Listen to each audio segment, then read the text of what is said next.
Hi everyone, good morning. In the last class, we have discussed about the second module of the paper, Academic Writing. At that time, we have already discussed that what is a academic essay. So, in today's class is the continuation of last class. In this class, we are going to discuss about what is research paper or article. Research paper or article.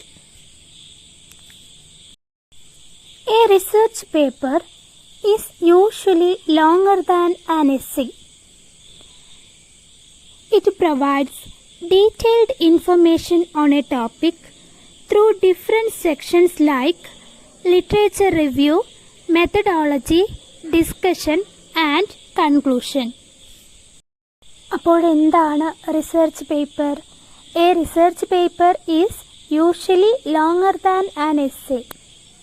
Essay എന്താണെന്ന് നമ്മൾ കഴിഞ്ഞ ക്ലാസ്സിൽ discuss ചെയ്തതാണ്. അപ്പോൾ research paper എന്താണ്?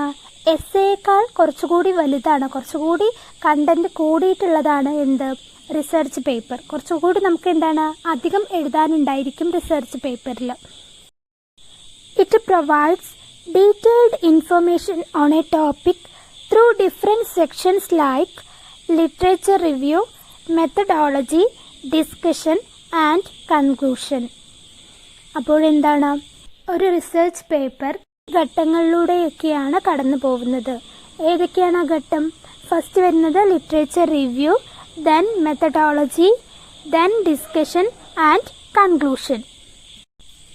ഇപ്പോൾ നമ്മളൊരു project എഴുതുന്ന സമയത്ത് എങ്ങനെയായിരിക്കും എഴുതുന്നത്? അല്ലെങ്കിൽ സെമിനാർ എഴുതുമ്പോൾ എങ്ങനെ എഴുതുക? ഇൻട്രൊഡക്ഷൻ, കണ്ടന്റ്, കൺക്ലൂഷൻ, ആ ഒരു ഫോർമാറ്റിലായിരിക്കും എഴുതുന്നത് അല്ലേ? അപ്പോൾ റിസർച്ച് പേപ്പർ എഴുതുമ്പോൾ അതിൻ്റെ ഫോർമാറ്റാണ് ഏതൊക്കെയാണ്? Literature review, methodology, discussion, conclusion. ഈ 4 ഘട്ടങ്ങളിലൂടെയാണ് എന്ത് റിസർച്ച് പേപ്പർ കടന്നു പോകുന്നത്. Okay. Depending on the broad area to which the paper belongs, there may be differences in the structure of a research paper. അപ്പോൾ എന്താണ്? ഓരോ ഡിസിപ്ലിൻ അനുസരിച്ച്, ഓരോ സബ്ജക്റ്റിനനുസരിച്ച് അതിൻ്റെ റിസർച്ച് പേപ്പറിൻ്റെ ഫോർമാറ്റിലും വ്യത്യാസമുണ്ടായിരിക്കും. ഓക്കെ, ദാറ്റ് ഈസ് അതായത് there are subtle differences in the method of study, sequence and writing style of papers in humanities, social science and science. അപ്പോൾ വ്യത്യസ്ത ഡിസിപ്ലിനാണ്. ഏതൊക്കെയാണ്? Humanities, social science, science. അപ്പോൾ ഇവയിലൊക്കെ നമ്മൾ റിസർച്ച് പേപ്പർ നടത്തുമ്പോൾ ഇതേ format ആയിരിക്കണം എന്നില്ല. ഓരോ ഡിസിപ്ലിൻ അനുസരിച്ച് റിസർച്ച് പേപ്പറിൻ്റെ ഫോർമാറ്റിൽ വ്യത്യാസമുണ്ടായിരിക്കും. ഓക്കെ. ഫോർ എക്സാമ്പിൾ, നമ്മളിപ്പോൾ ഡിഗ്രിക്ക് പ്രൊജക്റ്റൊക്കെ തയ്യാറാക്കുന്ന സമയത്തും അത് കാണാൻ കഴിയും. ലിറ്ററേച്ചർ, ഇംഗ്ലീഷ് ലിറ്ററേച്ചർ പഠിക്കുന്നവർ തയ്യാറാക്കുന്ന അതേ മെത്തേഡിലായിരിക്കില്ല കൊമേഴ്സ് പഠിക്കുന്നവർ പ്രൊജക്റ്റ് തയ്യാറാക്കുക. അപ്പോൾ അതേ ഡിഫറൻസ് എന്തിലും ഉണ്ടെന്ന് പറയുന്നത് റിസർച്ച് പേപ്പറിലുമുണ്ട്. സയൻസ്, സോഷ്യൽ സയൻസ്, ഹ്യൂമാനിറ്റീസ് സബ്ജക്റ്റുകൾക്കൊക്കെ എന്താണ് വ്യത്യസ്ത രീതിയിലായിരിക്കും റിസർച്ച് പേപ്പറിൻ്റെ ഫോർമാറ്റ് ഉണ്ടായിരിക്കുക. ഓക്കെ. ഇനി ഈ സെക്ഷനിൽ വരുന്ന വളരെ ഇമ്പോർട്ടൻ്റ് ആയിട്ടുള്ളൊരു പാർട്ടാണ് ഡോക്യുമെൻറ്റേഷൻ സ്റ്റൈൽ. ഡോക്യുമെൻറ്റേഷൻ സ്റ്റൈൽ എന്താണെന്ന് വെച്ചാൽ, നമ്മളിപ്പോൾ ഒരു റിസർച്ച് പേപ്പർ തയ്യാറാക്കുന്ന സമയത്ത്, റിസർച്ച് പേപ്പർ എപ്പോഴാണ് തയ്യാറാക്കുന്നത്? PhD, MPhil തുടങ്ങിയ പഠന കാലഘട്ടങ്ങളിലാണ് റിസർച്ച് പേപ്പർ തയ്യാറാക്കുന്നത്. അങ്ങനെ റിസർച്ച് പേപ്പർ തയ്യാറാക്കുമ്പോൾ ഓരോ യൂണിവേഴ്സിറ്റിക്കും അവരുടേതായിട്ടുള്ള ഡോക്യുമെൻറ്റേഷൻ സ്റ്റൈൽ ഉണ്ടായിരിക്കും. അപ്പോൾ നമ്മൾ അത് ഫോളോ ചെയ്തിട്ട് അതിനനുസരിച്ചിട്ടായിരിക്കണം റിസർച്ച് പേപ്പർ തയ്യാറാക്കേണ്ടത്. ഓക്കെ. ഇനി ഏതൊക്കെയാണ് ആ ഡോക്യുമെൻറ്റേഷൻ സ്റ്റൈൽ എന്ന് നോക്കാം. The most popular documentation style in subjects under humanities is MLA. അപ്പോഴെന്താണ്? ഹ്യൂമാനിറ്റീസ് സബ്ജക്റ്റുകളിൽ യൂസ് ചെയ്യുന്ന ഡോക്യുമെൻറ്റേഷൻ സ്റ്റൈലാണ് ഏതാണ്? MLA. MLA means modern language association. വളരെ ഇമ്പോർട്ടൻ്റ് ആയിട്ടുള്ളൊരു സെക്ഷനാണിത്. ഡോക്യുമെൻറ്റേഷൻ സ്റ്റൈൽ ചോദിക്കാൻ ചാൻസ് ഉള്ളൊരു ക്വസ്റ്റ്യനാണ് എക്സാമിന്. ഓക്കെ. അപ്പോൾ MLA means modern language association. Humanities സബ്ജക്റ്റുകളിൽ കൂടുതലായിട്ട് ഫോളോ ചെയ്യുന്നത് ഏത് സ്റ്റൈലാണ്? MLA style. Okay. whereas in social sciences research scholars usually follow APA style. എന്നാലോ സോഷ്യൽ സയൻസ് പോലെയുള്ള സബ്ജക്റ്റുകളിൽ ഏത് സ്റ്റൈലാണ് ഫോളോ ചെയ്യുന്നത്? APA സ്റ്റൈലാണ്. APA means American psychology association. Okay. MLA എന്ന് പറഞ്ഞാൽ എന്താണ്? Modern language association. Then APA means American psychology association. Okay. Chicago manual of style is another style guide in use in academic writing. പിന്നെ academic റൈറ്റിംഗിൽ use ചെയ്യുന്ന മറ്റൊരു സ്റ്റൈലാണ് Chicago manual of style. Okay. അപ്പോൾ ഈ 3 ഡോക്യുമെന്റേഷൻ സ്റ്റൈലും വളരെ important ആയിട്ടുള്ളതാണ്. അത് നിങ്ങൾ എന്തായാലും പഠിച്ചു വയ്ക്കുക. ഏതൊക്കെയാണ്? MLA style, APA style, Chicago manual of style.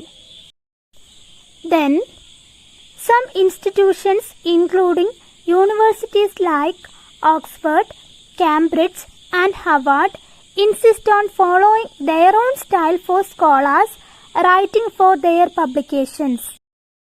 അപ്പോഴെന്താണ്? Oxford, Cambridge, Harvard യൂണിവേഴ്സിറ്റീസിലൊക്കെ വളരെ വേൾഡ് ഫേമസ് ആയിട്ടുള്ള യൂണിവേഴ്സിറ്റിയാണ്. അപ്പോൾ അവർക്കൊക്കെ എന്താണ്? അവരുടേതായിട്ടുള്ള ഓരോ ഡോക്യുമെന്റേഷൻ സ്റ്റൈൽ തന്നെയുണ്ട്. ആ സ്റ്റൈൽ ഫോളോ ചെയ്തിട്ടാണ് ആ യൂണിവേഴ്സിറ്റിയിലുള്ളവർ റിസർച്ച് പേപ്പർ തയ്യാറാക്കുന്നത്. ഓക്കെ.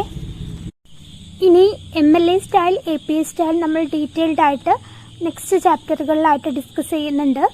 അപ്പോൾ ഇത്രയുമാണ് റിസർച്ച് പേപ്പർ എന്ന സെക്ഷനിൽ വരുന്നത്.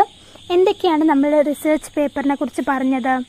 റിസർച്ച് പേപ്പർ എന്നത് എന്താണ്? Longer than essay. എസ്സേയേക്കാളും കുറച്ചുകൂടി ലെങ്ത് കൂടിയതാണ് എന്ത്? Research paper. അത് ഏതൊക്കെ ഘട്ടങ്ങളിലൂടെയാണ് കടന്നു പോകുന്നത്? Literature review, methodology, discussion and conclusion തുടങ്ങിയ ഘട്ടങ്ങളിലൂടെയാണ് കടന്നു പോകുന്നത്. പിന്നെ ഓരോ ഡിസിപ്ലിൻ അനുസരിച്ചും ഇപ്പോഴെന്താണ്? സോഷ്യൽ സയൻസ്, ഹ്യൂമാനിറ്റീസ് തുടങ്ങിയ ഓരോ ഡിസിപ്ലിൻ അനുസരിച്ചും റിസർച്ച് പേപ്പറിൻ്റെ സ്ട്രക്ചറിൽ വ്യത്യാസമുണ്ടായിരിക്കും. അതിൻ്റെ സ്റ്റഡി മെത്തേഡിൽ, അതുപോലെ തന്നെ സീക്വൻസിൽ, റൈറ്റിംഗ് സ്റ്റൈലിലൊക്കെ എന്താണ്? ഓരോ ഡിസിപ്ലിൻ അനുസരിച്ചും അതിൽ റിസർച്ച് പേപ്പർ ചെയ്യുന്ന സമയത്ത് വ്യത്യാസമുണ്ടായിരിക്കും. ഓക്കെ. ദെൻ പിന്നീട് നമ്മൾ പറഞ്ഞതാണ് ഈ റിസർച്ച് പേപ്പർ എന്ന സെക്ഷനിലെ വളരെ ഇമ്പോർട്ടൻ്റ് ആയിട്ടുള്ള part documentation style. Documentation style പ്രധാനമായിട്ടും 3 സ്റ്റൈലാണ് ഉള്ളത്. ഏതൊക്കെയാണ്? MLA style. MLA style means modern language association. Then APA style. APA means American psychology association and Chicago manual of style.